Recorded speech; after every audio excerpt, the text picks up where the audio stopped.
Well, you guys are good listeners. And I'm going to tell you why that's important to me, because as we pull candidates in, I have had recruiting firms before that it was literally just a dump truck dump. And it was everybody who had a pulse. You guys took the time on the front end to find out exactly what we were looking for, to filter for us on the front end so that only the cream that rose to the top made it to me.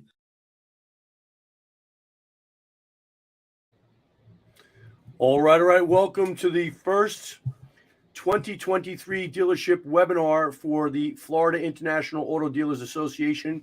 My name is Sandy Cerami with SCA365 Recruiting, and I am joined by my buddy and strategic partner, the COO of USAMotorJobs.com, Mr. Scott Trainor. Scott, what's happening, buddy? How are you doing, Sandy? Doing well. I'm happy to great. be here. I'm happy about our partnership with the FIADA. I know I'm based in Florida, so it means a lot to me to partner with them and to grow more with the independent industry. No question about it. And I can tell by your Florida accent, Scott, that you are indigenous to the state. like Mostar. Exactly. For most people that don't know, Scott hails from Canada. He's down in the U.S., running operations for USAMotorJobs.com. We're excited to share the presentation with you today because one of the biggest challenges that we see in the marketplace with both franchised and independent automobile dealers is the ability to attract, recruit, and ultimately retain top talent in the marketplace. And so over the course of the next 45 minutes or so, we're going to share with you a presentation that's going to share ideas, tactics, techniques, and strategies that will help you do exactly that. That is, attract the attention of top talent in your marketplace, give you an effective recruiting strategy to go get them, and ultimately how to hang on to them. And Scott, that speaks to how you and I got together in the first place. Talk a little bit about your background and then how the heck we even got together in the first place. Yeah, so you caught it by the accent. I'm not from Florida. I'm actually originally from Montreal, Canada. I came from the automotive industry. I was selling cars at 19 years old. I finished. I was managing one of the country's largest luxury dealers. And then we launched Canada Motor Jobs. Canada Motor Jobs is the platform that went very well. And then I decided to trade in my snow boots for flip-flops. Although today it's a bit cool in Florida, so it's not much of a flip-flop day. But definitely down here, we launched USA Motor Jobs. We really wanted to bring the new technology to the industry down here where candidates and employers can connect.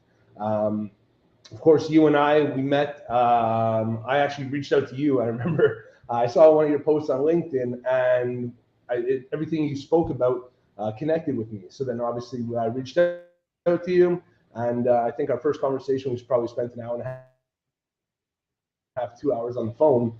And we have the same values, the same mission, and the same goals. Yeah, no question about it. I'll tell you, What's that? Go ahead. No, I'll say this. One of the single biggest challenges we have is finding, top quality people. And there's some inherent challenges to doing that, regardless of what kind of industry that you're in. Just, we happen to be talking about automotive. And the thing that you and I connected on was the culture candidate match, right? The importance of having congruency with the culture of your business and the candidates that you seek to attract ultimately as employees. And so, my background is a little bit different. I spent my entire youth growing up in a family-run new car dealership up in New Jersey. I also owned and operated my own independent used car dealership as well, Total Care Automotive. And so I've got experience on both sides of the equation. And what I love about the independent world is that they are not restricted and constricted by a lot of the challenges that the OEM manufacturers place upon dealers on the new car franchise dealer side. And so there's a lot of flexibility and a lot of opportunity for independent dealers to leverage the situation that they have. So let's talk a little bit about the importance of congruency with the culture and the candidate. One of the things that you guys have been able to digitize, and we're going to talk about this in the presentation in just a couple of minutes, is the ability for a employer to actually put a profile up for their business on USA Motor Jobs and speak specifically to what the values and the skill sets that they're looking for, both hard and soft, from candidates are, and vice versa. You can do that as a candidate building your profile on USA Motor Jobs as well. That was a very conscious decision on your part to put that together, correct? Exactly. We definitely wanted the transparency for both the candidates and the employers. That way, it's much more of a connection, and the relationship is much cleaner, much easier to build. As well as we wanted to bring a modern way for both candidates and employers to connect. We understand that the new generation works differently, speaks differently, and their needs are different when they're looking for a career. And that's really what we wanted to attract. So we're not only focused on people leaving from one store to another, we're really trying to bring the new generation into the automotive industry. No question. Focusing on folks that maybe have not had a career inside of automotive, bringing them in and giving them the opportunity, within retail automotive. So let's jump into the 7 rules for recruiting top talent, because we're very specific in terms of the things that dealers can be doing today, right now in their business, to make a difference in attracting, recruiting, and retaining top talent. And one of the things that we hear a lot, and I'll ask the question, have you ever heard it said, it is really hard to find good people these days? And we hear it all the time. All the time. It's just incredible. We hear it from dealers. We hear it from their managers. We hear it from people outside of automotive. The biggest challenge that they see out there is finding top talent or great people to staff their organizations. And the one thing I will tell you is the single most effective thing that you can do is to actually recruit 24 hours a day, 7 days a week, 365 days a year. And what that helps you do is make sure that you follow rule number 1, which is no thin slicing the marketplace, meaning you're only going in for a week, 2 weeks, 30 days at a time when you are absolutely positively desperate to fill an open position. Because what that tends to lead to, in our experience, is making a poor hiring decision, right? And so the reason why we say we don't want you thin slicing the marketplace and being available to candidates 24/7, 365 is because we're always at high noon if we're looking for top talent, meaning we're ready at that point in time to pull the trigger and make a decision on somebody if they merit the opportunity within our businesses. Does that make sense, Scott? Oh, it makes total sense. You always have to be visible to top talent. Top talent isn't always ready to make a move. Correct. When you're down a person and you're in dire need. So by Correct. Always being in the face of top talent, you'll be able to attract them when they're ready to make the move.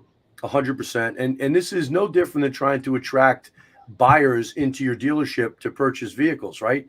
It's exactly. Much the same. So, the top talent is at high noon when something happens in their life or in their career that sparks an interest or triggers their desire to go look for a new opportunity. And on the personal side, it could be anything from, a new baby on the way to somebody graduating from high school and going to college. Now you got a college tuition to deal with. Maybe somebody just got married. Maybe they just got divorced. So they're moving down to Florida.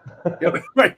Maybe they've relocated because their spouse got relocated. They had to relocate with them. Maybe they had a change in pay plan, which, never happens in the car business. Never happens in the industry. It could be a change in managers, could be a change in ownership. There's any number of things that will actually trigger the decision for somebody to start to look around and see if there are other opportunities career-wise for them to take advantage of. And so when they hit high noon, you've got to be there. If you're thin slicing the marketplace and only in the market when you absolutely positively need to fill an open position, you're subject to only the talent that's available in the marketplace at that point in time. And that's a dangerous way to recruit because, as I said, usually leads to making a snap decision and a poor hiring decision ultimately. I think that's especially true, Sandy, when we're talking about technicians. Yes, salesmen bounce around a bit more. Technicians, they don't move unless something changes in their life that causes them to move. No question. You really, and I know technicians are a big cause of concern now for the industry. Correct. So always being visible to that tech. Who knows? Maybe you weren't necessarily looking for that technician at that moment, but you have a master tech who's moving down from New York and coming down to Florida. And if you're visible to him, he may come and apply at your store. You may not have been looking for him, but nobody in this day and age is going to turn down a master tech if they're knocking at the door applying. Yeah, and the funny thing is that for the dealers in the audience that do have a parts and service operation at their independent store, getting your hands on one of these franchise dealer technicians that's got all of the training that the manufacturer and the dealer have provided previously, you have the opportunity to do some things that the franchise dealers either can't or won't do. And so you present to them a great alternative to what they've been experiencing in the past under a new car franchise dealership example. But I'll tell you, the other thing is when we talk about salespeople, it's managers, it's porters, it's lot hands, it's detailers, it's anybody in the marketplace that has talent on both the soft skill and the hard skill side that is available. If you're not there when they're available and they're at high noon, you're going to miss the opportunity to hire them. So it's critically important to be out there 24/7, 365. The second rule that we ask our dealers to follow is to take the time to write out clearly written position responsibility outlines or job descriptions, if you will, but to be clear in terms of the hard responsibilities that they're going to have and also the soft responsibilities like showing up on time, having a positive attitude, making sure that they're collaborative. We want the right kind of an attitude walking through the door each and every single day. And that speaks to the matches we talk about with candidate and culture. Does that make sense? Makes total sense. Yeah. Yeah. So making sure that you take the time and, you can break it out. We've actually got a structure that we use, which talks about specifically what kind of background they need to have in terms of skill set and education and training, what they need to be doing on a daily, weekly, or monthly basis, and what the expectation is in terms of attitude and performance as well. So it's significantly more sophisticated than just a typical job description. Now, a lot of times what I hear is, Sandy, we don't have the time to put together a job description for everybody. And my response is, well, how much time do you have to chase after them to make sure that they're doing the things that you expect them to do in the manner that you're expecting them to do them? And if you've taken the time to do that in advance, and hell, we could use things like Chat GPT these days to write these position responsibility outlines for us. So it takes a lot of the time element out of the argument that you don't have time and gives you the opportunity to have an AI tool write it for you. GPT is free right now. And so I would encourage people to go take a peek at it and use that to help you write those position responsibility outlines. Yeah, it significantly affects also the retention the first 90 days when people know what's expected of them when they're coming Absolutely. in. They're more comfortable to apply because it's clear. Everybody wants to know exactly what they're getting into, but at the same time as well, they know what's expected from them and they know which way that they have to position themselves once they're in because they want guidance. They don't want to just be thrown into a position and sink or swim, figure it out, which we unfortunately Absolutely see happen quite often. Couldn't agree more. Top talent actually demands that, right? They want to know what's expected of them before they make a decision to join an organization because they don't want it to be this wild card experience where they think they're doing something properly or at the proper performance level and ultimately that they're not. They don't want to hop from place to place to place. The top performers are looking for a place that they can call home. Exactly. Yeah, no question. Rule number 3 is develop ideal candidate profiles. Scott, this is something that is missed very often when you don't take the time to think about who it is that you really want to join your organization and ultimately who it is that you don't want to join your organization, right? Get very clear in terms of what types of people that you're looking for. What are the personality traits? What are the things that they do very well? What are the things that they value most in terms of their career and their personal life? And make sure you map each of your recruiting campaigns to those ideal candidates, because what it does is it actually speaks directly to that segment of the candidate population that's looking for an opportunity like you're offering, and it precludes or excludes the ones that aren't and wouldn't fit with your culture. Does that make sense? That makes total sense. Often they're just looking to fill a spot right now. Now, is that the perfect option? No, but once again, that goes back to point 1 where they have to always actively be interviewing. If the stores are always in the market to look for top talent, they would be able to get that ideal candidate and look based on that ideal candidate profile what they're doing. It's often when they're panicking and then they're not and they're just looking, oh no, I need to fill a spot. Well, they're not developing the ideal candidate profile. They're just looking to fill a seat. So really make it clear and concise what they're looking for And it goes back the same way. The candidate is going to realize that they fill what the store is looking for in terms of needs, and the congruency will mesh better. No question about it. It's no different than a marketing campaign or an advertising campaign. The whole objective here is to get their attention. And we want to get the attention of the people that we have an interest in hiring in the first place. And we want to dissuade the people that are just coming in to either waste our time or just don't have the same set of values that we do as an organization. And so when we take the time to develop, as I said in rule number 2, clearly written position responsibility outlines, and then match it up with the ideal candidate avatar so we know who it is that we want to bring into the organization, those two things right there automatically will act as a filtration system for the people that you're interviewing or the people that end up never interviewing with you in the first place. Yeah, and I think that goes right into our next point. It's how do you advertise? And we see everybody with generic job posts. Everybody has the same thing, the same text, and it just gets washed because. And I speak with candidates. We do polls with the candidates. We speak with the candidates in our system that are on our site, and they see the same ad copy at every store. Nobody's differentiating themselves. Nobody's making it clear and concise what they're actually looking for. Yep. It's all the same noise everywhere. So nobody's standing out from the crowd unless they're writing something original and dynamic. No question about it. If you need to step up the quality of your headlines and your ad copy if you want to stand out from the crowd. You said it perfectly. There's a lot of noise in the marketplace. Featuring strong headlines and writing dynamic ad copy.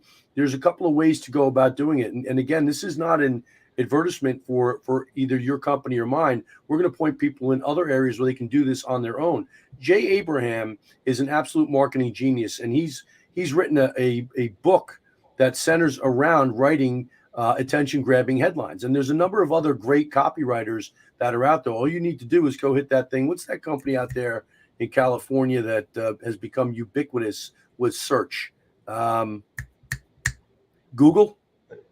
Sounds right. Well, then we're going to Google it, all right? So Google a couple of folks out there that have great copywriting suggestions for you. Or, again, you can go to ChatGPT or one of the other AI tools that are out there and ask them to write you a strong a recruiting campaign headline for employees, and then you'll fill in some of the details in terms of the culture, the skill sets that you're looking for, the values that they have, and they'll write that piece for you literally in an instant. It's less than a minute that produces the content.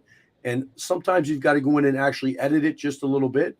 But I'll tell you what, it saves you a heck of a lot of time. They do a great job with grammar and punctuation. And ultimately, as I said to you, it becomes this wonderful free tool that we can take advantage of. Yeah, some of the ones that I've seen stand out from the others when you're talking to sales. How many vehicles are you selling? How many salespeople do you have? What's your demographic that you're selling to? So they're really giving the information that the candidates want to know, other than just salary expectations up to X amount of dollars. No, How are they going to make that money? When you're talking about the technician side, how many bays do you have? How many advisors do you have? How many ROs? What's the customer pay? This is really speaking to them it's the information they want to know. Correct. And it's not just a general ad copy. You are providing them with the information that's going to help them make that decision. Because if they're going to compare to one that's just generic salary expectations up to X, or here's how you're going to make it, and it's doable, they're much more believing. Because right now the candidates are all a bit skeptical when they see the ads, because all the ads sound great. Everybody has the generic things, make up to X amount of dollars, great culture, great this, but how are you doing that? How are you making this? What makes your culture great? It's easy to write just generically. We have great culture, great pay, great time off. How? Explain it, and that's what's going to attract the candidates to apply, because you're standing out. I couldn't agree more. When we talk about writing dynamic copy, I'm kind of giving one of the upcoming rules away. But one of the things I see missed very often in terms of opportunity is the chance to tell success stories, whether it's the success story of the dealer themselves or a manager or somebody within the organization that started at the bottom and worked their way to the top, or began in one career and pivoted into retail automotive and has had a successful experience and a highly productive and highly performative career, now you can tell stories. And the old adage is facts will tell, but stories will sell. So when you talk about writing dynamic copy that's different from what everybody else is out there saying, talk about the success stories that either you or your employees have in your organization, because that's going to give people a chance to relate to and identify with the journey that they're on right now, looking for the right place to land, the right opportunity to take the next career move. Does that make sense? Makes total sense. All right, my And friend. everybody's looking for their career advancement. Nobody just wants to start as a porter and stay a porter, or start as a paper tire tech. No question. They all want to know about career advancement. And we can get into that. I know we're skipping ahead a bit. It's okay. It's all right. No worries. We talk about, the actual interview process itself. So often, some of the complaints that we hear from candidates out there is that they've been through the interview process in their career, and at times they'll show up and somebody's not prepared, didn't realize that the interview was on the calendar. It's a boring interview. They ask the same canned questions over and over and over again. The interview process took too long. They were left waiting 45 minutes before they ever had a chance to speak to somebody. So it becomes really important for us to take the time to develop, teach, and then execute a formal interview process so that everybody that's involved knows exactly what their role and responsibility is, and they know how to do it and execute on it, so that the experience for the candidate is a positive one. That's the first opportunity that they've got a chance to see the inner workings of your dealership operations. And what you're telling them, if you're not prepared, is that you're not prepared. Mm-hmm. And they usually see that as a problem throughout the rest of the organization as well. They're going to make some very key, significant reads on you and your business and how it's operated based on that interview process. The same way you're taking a look at how they handle the interview process, the interview goes both ways. And I think sometimes that's lost on the employers. We're in a market right now where we have a lot of employers screaming for top talent and not enough top talent to fill those roles per se. So we've got to do a great job in making sure that the interview process is a superior experience to what they've had in the past. Yeah, definitely. And bring them, I would say, especially if it's a candidate that you're interested in, bring it outside the desk. Bring them around the store. Bring them around the dealer. Yep. Show them how the operation works. Because just like you said, it really is a candidate's market right now. They're in high demand. They can get hired pretty much anywhere they want as long as they're a great candidate. So once again, it's selling your store, explain them the service department, bring them to the sales, bring them around the store, explain them how everything works, and you will then add value. And bring in a candidate like that, they're going to be more proud to work for a store. It's no longer going to be a job. When you're starting right away, bringing a candidate in with those techniques, they're going to value it and hold it closer to them. It's not just a job. They're joining a team. They're going to be part of a family. They're going to be part of something bigger than them. And that's what everybody wants. So add the value right from the interview. Don't keep it, in my opinion, a simple desk office interview. And that's just... I couldn't agree more. If your focus is not 100% on them as a candidate at that moment in time, then what you're telling them is it's just not a priority for you as a business owner or as a business leader to find top talent. And top talent will sniff that out right away. What they want is they're going to give you 100% of their attention while they're there. They're only asking for the same thing in return, and we owe it to them. As I said to you before, top talent demands certain things out of their employers. And so if we're not delivering that to them, we usually miss the opportunity to bring them on to our teams. And so we've got to demonstrate to them that this is a priority and it's something that we're going to put 100% of our attention on while we've got that person in front of us at that moment in time. The other thing to keep in mind is sometimes I see where the interview process is far too difficult for people to navigate. Either the questions are ridiculously difficult to answer. It becomes this almost interrogation and not an interview process. Or we got the flip side where it's way too easy.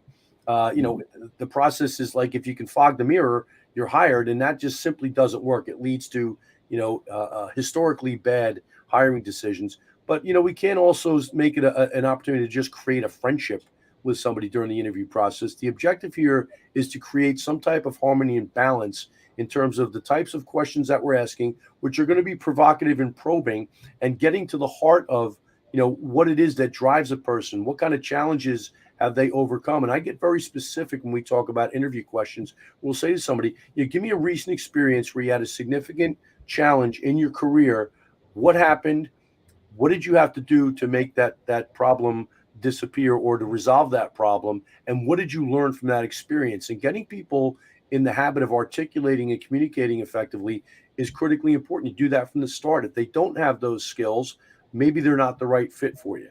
But the other flip side of it is we can't ask questions that are just softballs. Like, tell me about, your greatest accomplishment in business or your greatest accomplishment in life.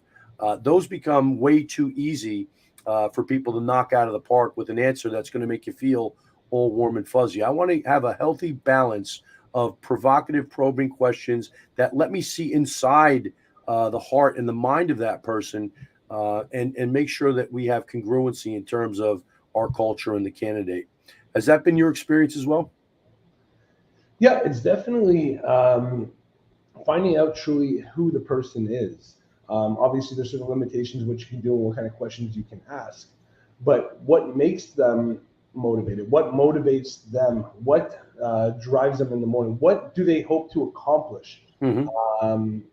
What are their goals? I know that it's one of the simplest questions. What are your goals? But what can we as an organization do to bring you to where you want to be in your career? Mm-hmm. What are you expecting from us? That is not the general question. Normally, it's what do you aspire to be? No. What, as we as an organization, would you expect us to provide you to bring you where you would like to be? Yep. That's really going to get the candidate thinking and give an answer that's not just a generic, I want to be a general manager in 5 years. Yeah. So, but at the same time, truly what the candidate expects from you. And at that point, it'll help you realize if it's a match or not, whether that's something you can provide to them. Yeah, no question. We've got a PDF that delivers incredibly provocative, probing, smart questions that get a dialogue going with a candidate that helps a interviewer get to the heart of who the person is that's sitting across from them. And it becomes an essential tool that you can literally just read from while you're doing the interview process. The other thing I would suggest you do when you're interviewing somebody is have a formal process in terms of writing down and taking notes. Because if they're going to share something with you that is detailed and specific, take the time to write the notes down so you start to get to know them a little bit better. When you're taking notes, it demonstrates to them that you care about what they're saying, and you're taking the time to listen and write that down so you've got it for future reference. When you talk about what their future goals are, what are they going to accomplish in the next 90 days, the next year, what's one big goal that they're chasing right now in their life. When you take a real interest in what's important to them, I promise you the return on your time and listening invested is going to be more top talent joining your organization. Agreed. All right. Number 6, fully prepared, smart compensation plans. I alluded to it before when we talk about, what gives people the reason to kind of, pop their head up out of the herd and look around for a new opportunity. How often do we see where we don't have a structured, clearly written, and an intelligent compensation plan that's designed to reward the kind of behaviors that we're looking for from our employees, and provide that for a candidate in advance of them saying yes or you offering a position of employment, making sure that you're on the same page in terms of how they're going to get paid. I'd rather have questions about the compensation plan during the interview process than after the fact, because after the fact, it's too late to address any of those questions in any meaningful and effective way, because then it becomes a post hiring negotiation. And to me, that's not a healthy way to start out a relationship. What's been your experience there? Yeah, well, this is going back to when we were talking about ad copy. Of course, you don't have to go on the ad copy the full compensation plan, but the candidates would like to know ahead of time how they are going to make the money, what goals and expectations, what targets do they have to hit, how many hours do they have to put in when they're getting into it. And that way as well, it's fully transparent for both, and it shouldn't be something that you need an accountant to figure out. Correct. Too often, I see way too many contingencies. Yep. This is the salary if you hit this, but minus if you don't hit this objective, you're penalized. No, Keep it simple, make it attainable, because often as well, we see stores with compensation plans that are attractive, but there's way too many contingencies and ways to penalize them that nobody ever hits. And that's not going to retain the talent, especially when they see it at the end of the month. And after it happens a few months in a row, they're not going to stay when they were promised this big compensation plan, but there's way too many contingencies. People want a simple way. They want it clear, concise. What do I got to do to make this money? And they just want to be treated well. It's not that hard, really, to find good top talent, offer them a quality of life, and offer them a great compensation plan. They're out there. I couldn't agree with you more. It's out there. It's really just a matter of attracting the store and being willing to pay for that top talent. And they will produce. They will make what you are paying them. They will make it up and more for the store. Well, that's what we talk about smart compensation plans, because if you're intelligent in terms of what percentage of the overall profit you're producing or the overall sale you're actually compensating them off of, you can't help but make a smart compensation plan. So it's pretty simple to do. What we don't want to do, as you said, is create this gymnastics event for them to go through where they've got to do a tumbling routine, they've got to do the vault, they've got to do the parallel and the uneven bars, and then the balance beam before they ever get paid. We want to simplify compensation plans so that it rewards the kind of behavior and performance that we're looking for. But the other things that come into play are with respect to employee benefits. How do they work? How much does it cost the employee on a weekly or a monthly basis? Is there a 401k? What's the paid time off policy? What is your vacation policy? How quickly do they vest for a vacation? How long do they vest for multiple weeks of vacation? All these things are questions that your employees have. They're not questions that surprise us. We get them each and every time. So take the time to really prepare it, put it on paper, have the conversation during the interview process, and avoid the negotiation post-hiring that tends to happen way too often. It's going to create far more confidence in the person that you're bringing on, far more confidence in you that you brought on the right person, and it allows them to really get their feet set quickly and build quick confidence so they can start to produce for you right away. Yeah, and let's be honest, everybody talks as well. We see it on all the social platforms. We see it in all the Facebook groups and that. They all discuss their compensation plans with each other. One of the questions we just got was, how much info in a job posting is too much? Should I leave some of the information out and wait to speak with candidates about certain things on the interview? My answer on that, quite honestly, is yes. I think you can put some of the information, the headline information, into the posting, but I think the details you need to leave for the actual interview process itself. You want to catch their attention with a compensation opportunity, but you want to go to the details during the interview process so they understand exactly what it is that's expected of them, and then ultimately the specific way that they can go about earning their income.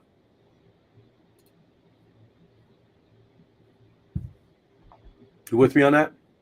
Fully. Yeah, no question. And again, we've got great information that we're willing to share, with the FIADA membership. If you've got questions, we're happy to handle phone calls. I know Scott and I will share our contact information once we finish the presentation, but we do not run the meter for FIADA members. If you've got a simple question for us to answer, we're glad to do it. And so we encourage folks ultimately to reach out to us. All right, rule number 7. I alluded to this before, Scott, and this is, for me, one of the most powerful, if not the most powerful thing that we can do is share our success stories. Okay, we want to sell the opportunity by telling these success stories, not only of the actual dealers and the managers, but the people that staff the organization.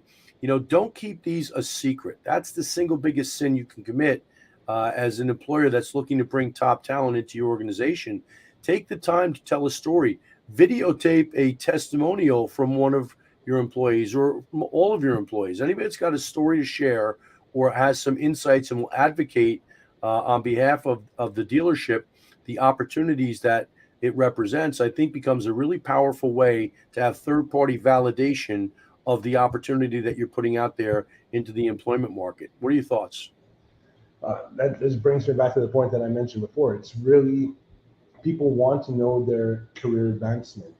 The same example I used earlier, if they're applying as a porter, they want to work their way up. And we've seen those stories of people that work their way up from porter to sales to finance to management.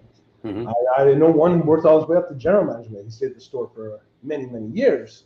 But even technicians, start as a lube and tire tech, great. Here's how we're going to guide you along your career path. Mm-hmm. And look at where they are. Then they're still employed at the same store because they're treated well, they're paid well, and the store allowed them to grow. Success stories can be as well. Got out of school, and this is what the store did for me. Mm-hmm. It doesn't have to be anything extravagant. It's just people want real world stories that they can relate to. That's it. You just hit the key. You hit the key word. The key word is the relatability factor, right? We want these stories to be relatable so people can identify with the person in the story, right? People will put themselves very often as the main character in a story and say, well, what if that was me ultimately? And so this actually brings me to one of the questions that was just posted, which is, if I'm having trouble finding salespeople, what's the best thing I can do to attract them on social media? Well, I'll tell you right now, every one of the social media platforms that we invest our time on at SCA365, which is LinkedIn, Facebook, and Instagram, affords you the opportunity to do live video, okay, as well as a caption with each of the live videos that you post. And you have a chance right there to film a very simple testimonial from existing employees to talk about what it means to them and what kind of opportunities they've been able to create for themselves and their families as a result of working in your dealership organization. And to me, that is as powerful as it gets. Take the time, and it's not that difficult. Everybody's got a mobile phone these days. Every single one of them can record video very easily in very high quality and then easily upload it to all these different social media platforms. I think that's a hallmark of a great recruiting campaign, is to make sure that you've got a significant social media presence as part and parcel to your recruiting campaign. What are your thoughts there? Definitely, because when candidates are looking at a prospective employer, they're looking at all the socials. It's not hiding. They're checking out the store's Facebook. They're checking out their TikTok, their Instagram. What does their social media look like? So that's definitely something that candidates are looking at. And if they're going to start to see the success stories, and I know you mentioned cell phone, don't overthink the production of that. The more natural and genuine that your success story videos look, the more the candidate will connect. A big mistake we see is the stores that decide to do a big success story, here's our employees, and it looks like this big production video that the dealer spent lots of money on, but it doesn't look genuine, it doesn't look natural. Right. The best success we've seen are the ones that have been obviously good quality of some editing, but cell phone videos. It looks the most natural and the most easy to connect with, because you could tell it's real people telling their real story. Absolutely. It's not some studio that put an actor in and trying to explain the story.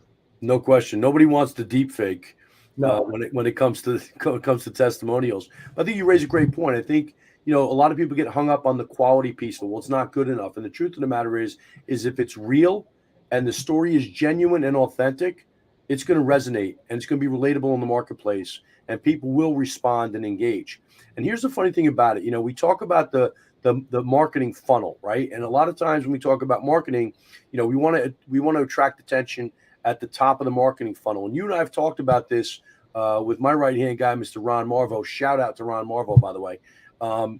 We talk about getting above the top of the funnel. We want to get above the top of the funnel. And so, even when I'm not specifically looking to fill an open position, I want to get my message into the marketplace using my social media profiles, where we're putting those third-party testimonials from our current employees out into the marketplace on a regular basis, right? And make sure that the production quality is as simple as just pointing the cell phone, recording it, and then uploading it right to the social media platforms. But we've got to have the commitment to doing that on a continual basis, so that when somebody does start to get the itch a little bit, they're not quite sure if they're ready to make the move, but they're looking around. We want to get them above the funnel, start to talk to them there, feed them into the top of the funnel, and then when they're ready and hit the bottom of the funnel and they're at high noon, ready to rock and roll. It's our opportunity that they think of first. I wonder if that dealership is hiring. Okay. And so if we're not conscious top of the mind for them, we never get the opportunity. To add on to that, Sandy, I know we're talking about attracting top talent with these videos and these testimonial videos and so on, but this also plays into potential customers. Mm-hmm. When a customer is looking to buy a car or service a vehicle, and they're doing the same thing, they're looking at the social medias.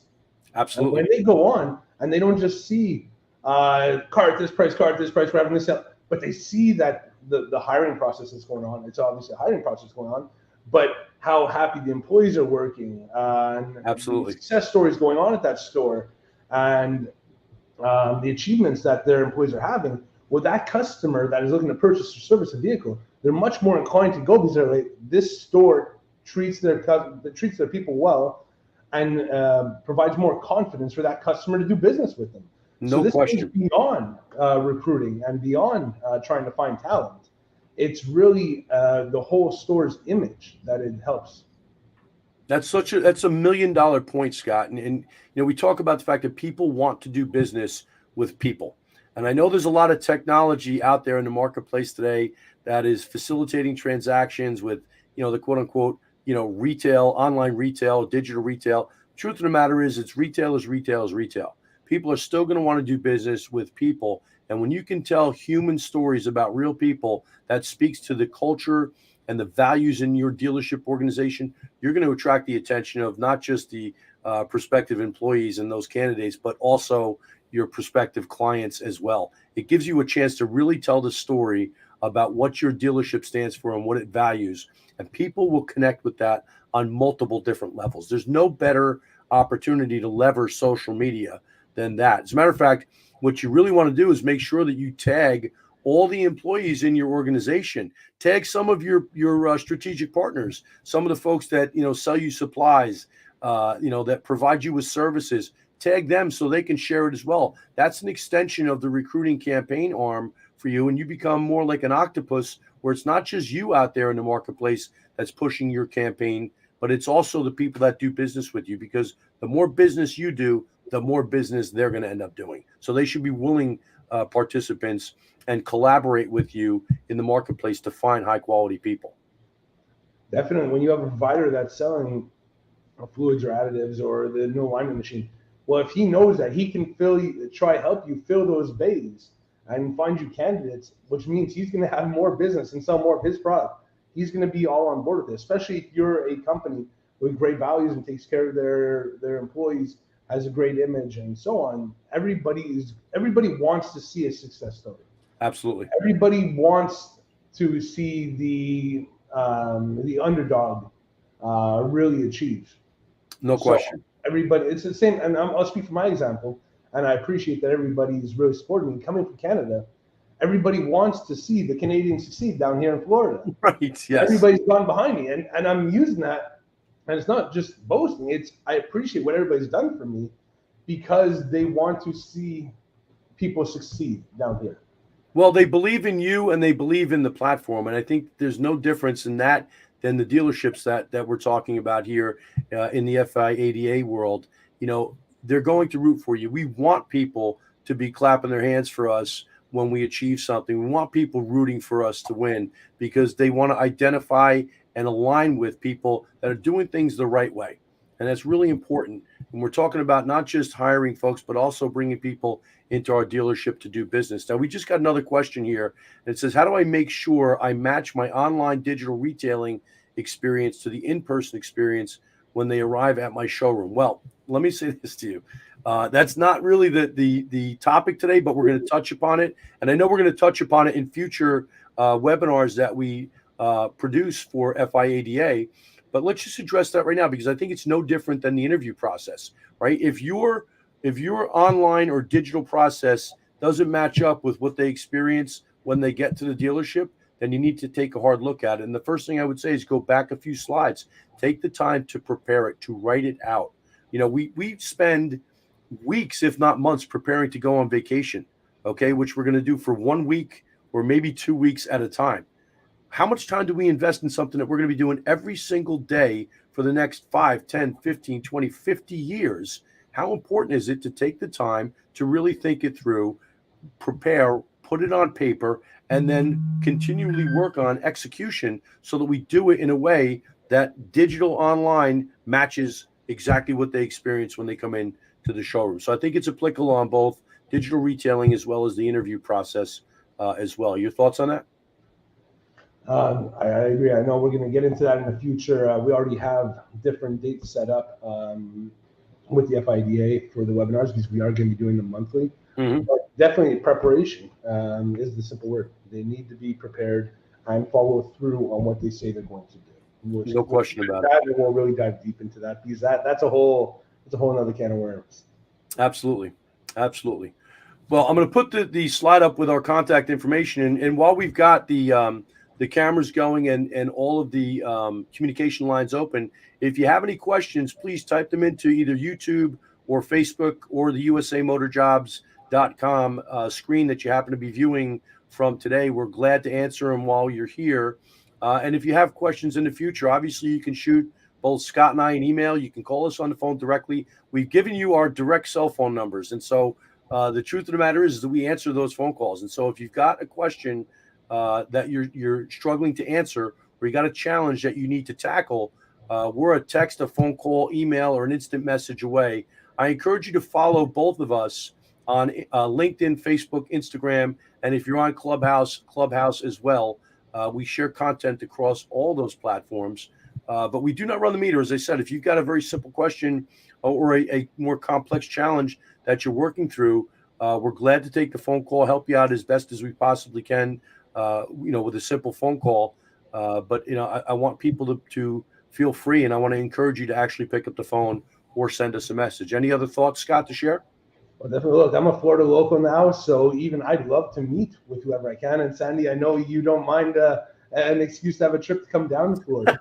So if there's anything I can do, definitely reach out. I'm always available by phone, by email, but even in person, I don't mind coming by and visiting just to answer some questions. And just like Sandy said, these aren't things we're charging for. With the partnership with the FIADA, we really want the independent industry to grow within Correct. Florida, and we can do what we can to provide those additional resources for you, for member associates. 100%. Yeah. No, we're excited. Jennifer has been incredible to work with. I know it's a brand new leadership team in at FIADA. I'm excited about what they have in terms of their vision for FIADA moving forward. Jennifer has a firm grip and is very specific about what she's looking to do to make sure that she is optimizing support for her dealer members. And I think she's an absolute pro. I've been really impressed by her and by her team at this point. I think it speaks to what the future has in store for FIADA members. Definitely. And I know that just elected a new president. So definitely, we're going to have more and more meetings.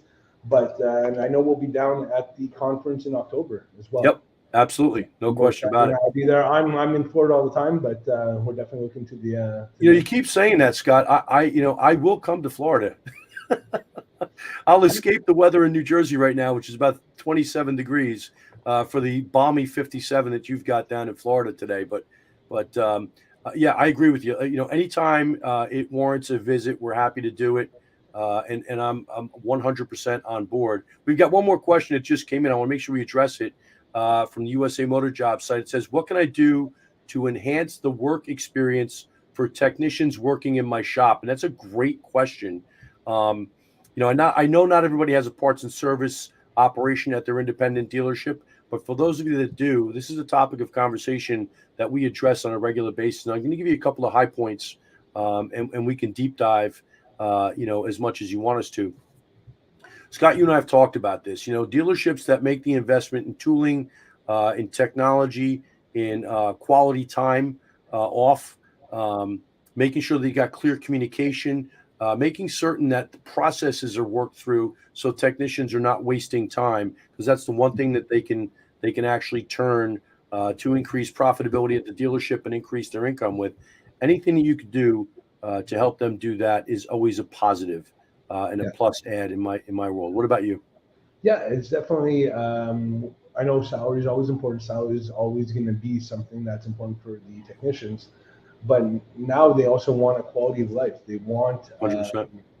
a culture as well to be in, which is also why we're seeing a lot of techs leaving the franchise stores and going towards the independents, because there are some great independent stores that are excelling at providing that salary, but the quality of life and the family aspect to it, where they're no longer just a number, that they really do have that.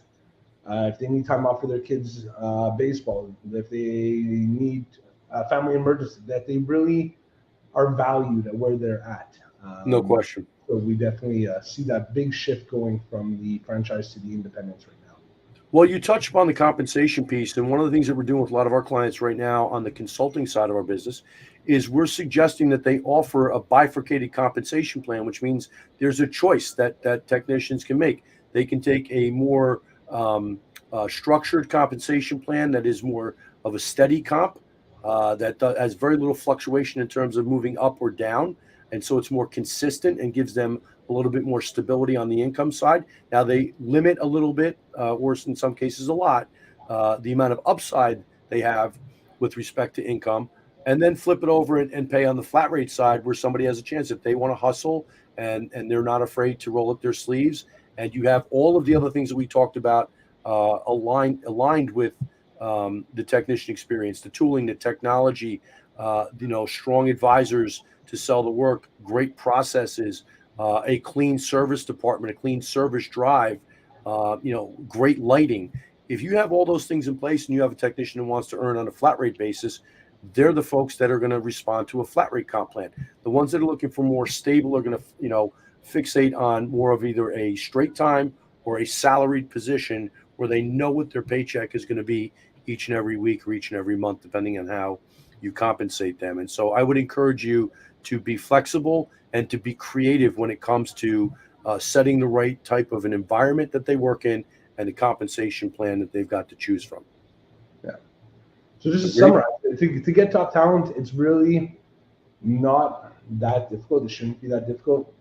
Provide them with a outline, provide them with a career path, provide them with a compensation plan that makes sense, and always actively be in the face of top talent. And I know we said it many times, but always be in the face of top talent when top talent is ready to make a move.